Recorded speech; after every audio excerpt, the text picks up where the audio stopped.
அதை நான் பண்ணிட்டாலே எனக்கு தெரிஞ்சு எங்கள் அக்காவுக்கு கொடுக்குற பெரிய கிஃப்ட் நான்.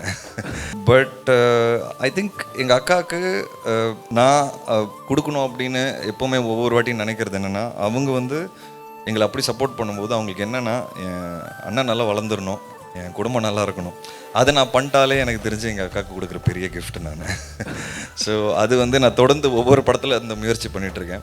விஷ்ணு விஷால் ஸ்டுடியோஸில் ஒவ்வொரு படமும் வந்து வரும்போது எப்படியாவது ஜெயிச்சிடணும். நீங்கள் தான் வசூலாக எடுத்து கொடுத்துறீங்க அக்காவுக்கு. வசூலை தாண்டி சினிமாவில் வசூலுங்கிறது அது இது ஒரு பிஸ்னஸ், ஒரு பை ப்ராடக்ட். ஒரு படம் வந்து பயங்கரமாக ஜெயிக்கும், இன்னொரு படம் மீடியமாக ஜெயிக்கும், ஒரு படம் ஜெயிக்காது. ஸோ இது வந்து ஒரு பிஸ்னஸ். இது லாஞ்சிவிட்டியாக தான் பார்க்கணும் தவிர்த்து ஒரு படமாக பார்க்க முடியாது. அவங்களுக்கு நான் இன்னும் நிறைய பணம் திருப்பி கொடுக்கணும். ஆனால் அவங்க அது என்னைக்கு வரைக்கும் கேட்டது கிடையாது. கரெக்டாக பண்ணு, எப்போ நீ பெருசாக ஜெயிக்கிற அப்போ பார்த்துக்கலான்னு சொல்கிறாங்க. ஸோ எனக்கு தெரிஞ்சு அவ்வளோ லவ் பண்ணுற ஒரு அக்காவுக்கு நான் திருப்பி கொடுக்கணுங்கிறது நினைக்கிறது சக்ஸஸ் தான்.